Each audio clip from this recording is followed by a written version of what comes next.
Hello friends, welcome to my channel. বড় বড় cafe থেকে সময় কাটানোর থেকে আমার মনে হয় প্রিয়জন যদি বাড়িতে থাকে 10 মিনিট যদি তার সাথে চায়ের কাপ নিয়েও কাটানো যায়, আমার কাছে এটা অনেক অনেক বড় কোয়ালিটি টাইম। কি জানি, আমি হয়তো হাউস ওয়াইফ বলে এটা আমার মনে হয়।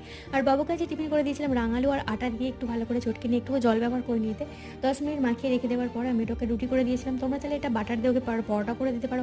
বাচ্চারা খুব মজা করে খাবে, একটু মিষ্টি মিষ্টিও ভাবও থাকবে। আর আমার ছেলে না মোটে ছানা খেতে চায় না, ওকে একটু চিনি দিয়ে গরম অবস্থায় ভালো করে চটকে দিলে ওটা সন্দেশের মতো হয়ে যায়। ও সেটা খেতে ভালোবাসে। তোমাদের বাচ্চারা যদি না ছানা খেতে চায়, এভাবে দিয়ে দেখতে পারো, ওরা অবশ্যই পছন্দ করবে। আর একটা আপেলও দিয়েছিলাম। ও স্কুলে বেরিয়ে গেল, তারপর ওর বাবাও অফিসে বেরিয়ে গেল, তারপর বিকেলের দিকে লাঞ্চ করা হয়ে যাওয়ার পরে 3টে সাড়ে 3টে নাগাদ করে আমি একটু উলবেড়িয়ায় বেরিয়েছিলাম, একটু কেনাকাটা করার ছিল।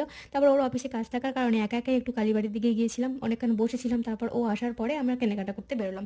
উলবেড়িয়ায় শনিবার গরুহাটার হাট বসে, এখানে অনেক ভালো কোয়ালিটির গামছা ধুতি এগুলো পাবে। বাড়িতে পুজোও থাকার কারণে এখানে গিয়েছিলাম। হাট বলে কিন্তু কোয়ালিটির কোনো রকম খামতি এখানে হয় না।